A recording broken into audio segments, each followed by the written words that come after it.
His Eminence, Dr. Umair Mahmood Siddiqui, Chief Executive Officer of City of Knowledge Islamic Research Institute, Head of Department for Islamic Learning, University of Karachi, and alumni of Al Alimiyah Institute of Islamic Studies.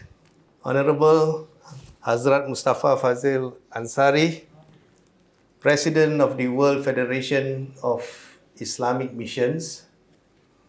We also have the Principal and the Chairman, City of Knowledge, Islamic Research Institute, and also Principal of the Al Alimiyah Institute of Islamic Studies, Honorable faculty members of the institute here, and scholars, and my colleague from Singapore. Assalamualaikum warahmatullahi wabarakatuh. Actually, this is our first trip to Karachi or Pakistan. And we feel so happy and grateful for the kind reception we receive from our brothers and sisters here. His Eminence Dr. Umair Mahmood Siddiqui has been instrumental in arranging several meaningful visits. We were at the University of Karachi and City of Knowledge Islamic Research Institute yesterday, and this morning we are being kindly hosted at Al Alimiyah Institute of Islamic Studies. Thank you, His Eminence Dr. Umair Mahmood Siddiqui and Honorable Hazrat Mustafa Fazil Ansari for inviting us to this esteemed Al Alimiyah Institute of Islamic Studies. Our aim of visiting Karachi is to establish relations with the family members of His Eminence Almarhum Molana Abdul Aleem Siddiqui and scholars who studied on His Eminence Molana Abdul Aleem Siddiqui. Also, for this visit, we intend to interview those who would be able to provide a greater insight of His Eminence Molana Abdul Aleem Siddiqui's journey in propagating Islam around the world, so that we can eventually produce a tribute video of His Eminence Molana Abdul Aleem Siddiqui. I remember whenever we talk about Molana Abdul Aleem Siddiqui, another name always will prop up. That is His Eminence Dr. Fazlur Rahman Ansari. So these are the two names that we always hear whenever we talk about our founder. These are the two great men at that point of time, and they have left a very significant impact to the Muslims in Singapore and even the non-Muslim. In this respect, we are thankful to His Eminence Dr. Umair for assisting us to achieve our intention in visiting Karachi and Islamabad after this. I had the privilege to meet His Eminence Molana Shah Abdul Siddiqui in the late 1970s in Singapore. And today, we are so happy to have the opportunity to meet Honorable Hazrat Mustafa Fazil Ansari, the grandson of His Eminence Molana Abdul Aleem Siddiqui. Alhamdulillah. It is also our intention to share with all of you the significant impact of the da'wah works by His Eminence Molana Abdul Aleem Siddiqui in Singapore, who had dedicated most of his life, especially the last 40 years of his life as the roving ambassador of Islam and peace. There are many significant milestones set by His Eminence Molana Abdul Aleem Siddiqui in Singapore. I will share few of them with you today. First, His Eminence Molana Abdul Aleem Siddiqui founded and established All Malaya Muslim Missionary Society in 1932. The organization name changed to Muslim Missionary Society of Singapore, or commonly known as Jamiyah Singapore today, when Singapore separated from Malaysia in 1965. His Eminence Molana Abdul Aleem Siddiqui was a highly visionary leader. He set up the Inter-Religious Organization of Singapore. Originally, the name is Inter-Religious Organization of Singapore and Johor. Johor is just the neighboring state of Singapore. That is when Singapore was with Malaysia. But then when they got separated in 1965, the name changed to Inter-Religious Organization of Singapore. And almost 70 years ago, His Eminence Molana Abdul Aleem Siddiqui established a mosque under his name, Molana Abdul Aleem Siddiqui Mosque in Singapore. Now, about the Inter-Religious Organization of Singapore, it is still formed by Molana Abdul Aleem Siddiqui. It is still active today and is seen as a relevant organization to promoting peace and harmony between the inter-races and inter-religious community in Singapore. There are 10 main religions that form or members of this inter-religious organization in Singapore. They are Islam, Buddhist, Taoist, Hindu, Christian, Jewish, Zoroastrian, Sikh, Jain, and Baha'i. The head of the inter-religious organization is rotated every year. So it takes 10 years for example, if Islam is the head of the IRO today, it will take another 10 more years before he come back to, for the Islamic leaders to be the president of the IRO. And at this moment, presently, the head of the committee of this organization is a Sikh. His name is Gurmeet Singh. Now, the Molana Abdul Aleem Siddiqui Mosque is one of the oldest and popular mosques in Singapore. The mosque is located in the residential area and in the south central of Singapore. Its religious programs and services are well received by the Muslims in Singapore. So the mosque is celebrating its 70th year, I think in the next month or so, because I received an invitation from them to send a message for their commemorative 70th anniversary book. On Jamiyah Singapore, without doubt, this is the most important establishment by His Eminence Molana Abdul Aleem Siddiqui. Now, the name, as I mentioned just now, have changed from the All Malaya Muslim Missionary Society to Muslim Missionary Society Singapore, or known as Jamiyah Singapore. Even after almost 93 years, Molana established Jamiyah Singapore, we still uphold the vision and mission of His Eminence that is focusing on da'wah, community, and humanitarian work, and also the interfaith relations.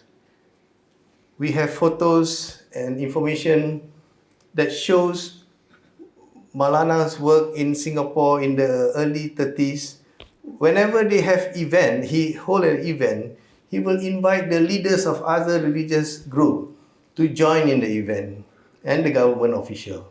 And that is what Jamiyah Singapore, until today, we are doing so.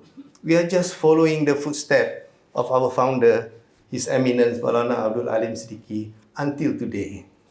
Jamiyah Singapore was well known for organizing religious programs and services according mostly to the Islamic calendar. In 1970, a group known as Young Blood, they are young, in the 40s, led by Haji Abu Bakar Maidin, introduced other services apart from da'wah. They are the education, welfare, and health services. And of course, as a da'wah organization, promoting Islam has always been the mainstream services of Jamiyah. In fact, in 1970, we started to develop structured Islamic programs especially for children from the age of 6 to 18, meaning that they will join our Islamic program at the age of 6, and then the next year the level will move on until they reach the age of 18. Then they can join our diploma or degree program or postgraduate programs in Islamic studies at our education center. Now, one of the signature events that Jamiyah has been organizing for the past 5 years is called the Singapore Muslim Festivals. So this event, there will be lectures, Islamic lectures, there will be exhibits of Islamic artifacts, and nowadays for the past 2 years, we are incorporating technology into the exhibits. For example, we have videos from using the virtual reality, or we call it immersive, metaverse and virtual reality technologies to show and give the experience of the visitors as if they are feeling that they are entering Al-Aqsa Mosque, Masjidil Haram, Masjid Nabawi, and many others. Also stories of Hijrah of our Prophet Muhammad sallallahu alaihi wasallam. And we have been talking to Dr. Umair if maybe the possibility of bringing this exhibition to Karachi, inshallah. Now, the first year that we organized Singapore Muslim Festival, that was 5 years ago, we had about 40,000 visitors that attended our 3-day event. Alhamdulillah, 2023 we had about 70,000, and last year we have more than 100,000 people or visitors that came to this exhibition or 3-day exhibition. Rental in Singapore is very expensive. We can do this event probably here with a longer period of time so that more people will have the benefits of viewing these exhibits and so on. But Singapore rental is so expensive, we can only do it for 3 days and 1 day for setup or 2 days for setup and so on. So, but still, we have a lot of people coming in, and we are very happy that this is part of the da'wah that we are doing to Muslims and also non-Muslims in Singapore. In terms of education, if you have watched just now our corporate video, we have 7 education centers actually in Singapore. Our services started from as young as the 2-month-old baby is in our childcare center. This is considered as infant care. Because in Singapore, the only resources that we have is human. It's a very small country. I think yesterday I mentioned maybe less than 5% the size of Karachi. Very small. And we don't have natural resources, so the only resources that we have are humans. So we need even the mother to be in the workforce. And the government has provided the services, the subsidies for their children, young children, to be sent to childcare centers so that both parents can work, and the government heavily subsidizes the children when they are at the childcare center. Now, we also manage 3 welfare homes. One is the home for the aged, actually for destitutes, where they don't have any next of kin. So they don't have anywhere to go. So they'll be sent to our welfare home where we take care of them the entire 24 hours. There are about 150 of them at our home for the aged. Then we have also a nursing home. We have about 200 of them. These are for elderly who are sick and they are not able to get better treatment at home. So they are sent to our center where we have doctors, nurses to take care of them round the clock. And our other welfare home is the halfway house. and this is for the recovering drug addicts. So we have bigger problem in Singapore, where Muslim has the highest number of drug addiction. So, and even though we started to give food ration to about 300 families every month since 1970s, in 2017 we decided to establish a food bank. And then we established 3 more mini food banks in several areas in Singapore, with the intention to help the poor and needy. We provide them with foods and even non-food items. For the elderly who are frail, there's no point of us giving them food item because they would not be able to prepare the food. So we have vending machines to provide hot meals for lunch and dinner for them.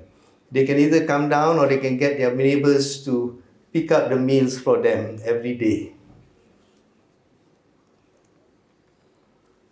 And since mid-1970s, we have been providing free medical and legal services to those who can't afford the fees to pay for lawyers and doctors.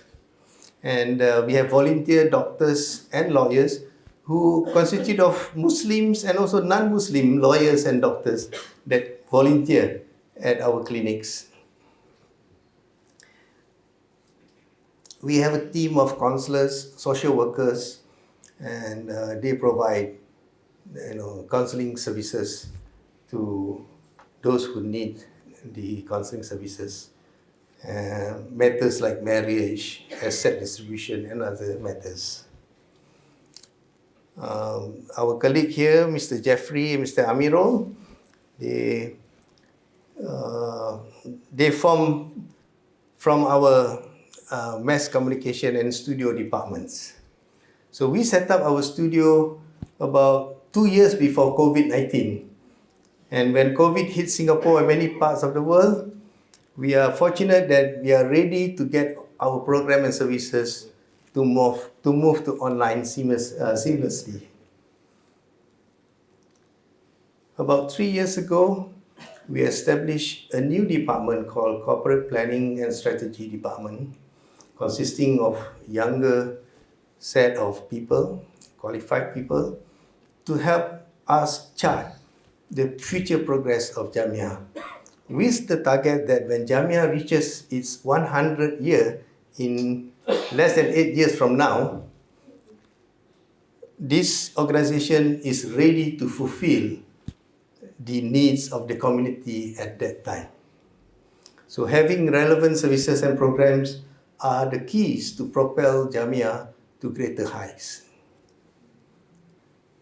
And for your kind information, all services and programs of Jamiyah are open to all, regardless of race or faith.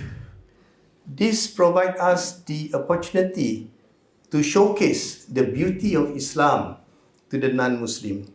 For example, if they come to our home for the aged, they will see there are other non-Muslim also being served there without discrimination. And they are very happy. And in fact, many of our supporters are also non-Muslims in Singapore because of these open policies that we have to extend help to anyone who requires help.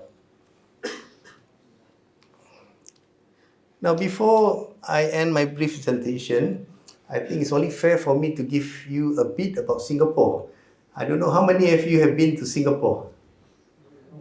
No? Okay, we'd like to invite all of you to Singapore, please. Visit us, inshallah. Singapore used to be part of Malaysia, but in 1965, Singapore separated from Malaysia and became an independent state. At that point of time, there are about 2 million people living in Singapore, and 15% of the population are Muslims. Today, the population of Singapore is about 6 million people, and the population of Muslims still remain at 15%. The increase in the population is due to the government policies to increase its population through migration because of the low birth rate in Singapore. So young people like them, like my colleague here who are young, they don't want many children. The birth rate of Singapore at this point of time is 0.97%. Not even one baby per couple. So it used to be like 1.8%. So at least we have almost 2 babies in the young families. In terms of the Malay or the Muslim organization, NGOs in Singapore, there are few bigger Muslim organizations in Singapore, NGOs, and there are about 30 smaller ones in Singapore. On average, the Muslims in Singapore, the 750,000, minus those who are still schooling and so on, in the workforce, probably there are about 300,000. So they are mostly working class people living in Singapore. And there are a few thousand who are also involved in small and medium-sized businesses. Now, few of the social problems faced by the Muslim in Singapore, for example, high divorce rate, and then the high rate of drug addiction, as I mentioned just now. So 50% of the drug addiction in Singapore are Muslims.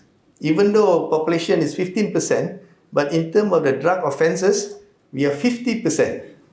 So the prison in Singapore have 50% of the Muslim, mostly because of the drug addiction. In Singapore, if you take drug more than one time, you're going to be jailed. Not only that, you're going to be caned. But yet, a lot of repeat offenders, they don't mind to be caned many times also.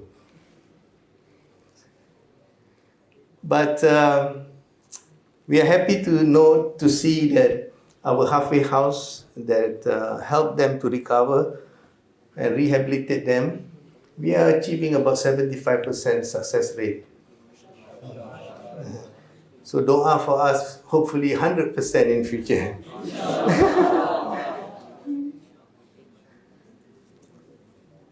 I'm happy to hear from His Eminent Hazrat Ansari just now that the language used in this institution are mostly English and Arabic. This is good because it will help to make you to become international da'i. So if you limit to Urdu only, you can only spread da'wah in this country. But if you use English and so on, you'll be able to spread Islam all over the world, or most part of the world, inshallah. So another problem in doing da'wah work nowadays, not only limited to Singapore, many of the speakers are not given permit to speak in Singapore and some other country. You see, when we have speakers from Western country, for example, they have freedom of speech. They can talk whatever, they can say whatever they like. But then when we invite them to come Singapore, and our security department will check and say, hey, these speakers have mentioned something that is not in context with our country. So we cannot let him in to speak. So this is one of the things that I hope, I'm not advising you because I don't think so, it's proper to me to say so. But please take note of this. So try, because nowadays, because of social media, whatever you talk be recorded and posted in the social media. And let's say, for example, one day if you want to go to Singapore, America, Canada, the security of the country or the department will just check in the social media to see what have you spoken before. So please be careful. So try to limit, anything that can be considered as detrimental for you to move on and talk to all over the world. So one of the positive things that's happening in Singapore is that if when we conduct religious programs for the children, for the adults, maybe 20 or more than 20 years ago, we find difficulties in finding qualified, trained asatiza. But today, we have many graduates of Islamic studies from Egypt, Jordan, Malaysia, Indonesia, and so on. I, I think, if I'm not wrong, there are some Singaporeans who even study here in Karachi, maybe in the 70s or 80s. I'm not too sure about if there is any now. Yeah. So once again, I would like to welcome all of you to Singapore, inshallah. And thank you for giving me the opportunity to share some information of the significant contributions of His Eminence Molana Abdul Aleem Siddiqui, things that he has left for us in Singapore, that are close to our heart, and it is still moving, and we are still carrying out his good work 93 years ago till today. So thank you. Wassalamualaikum warahmatullahi wabarakatuh.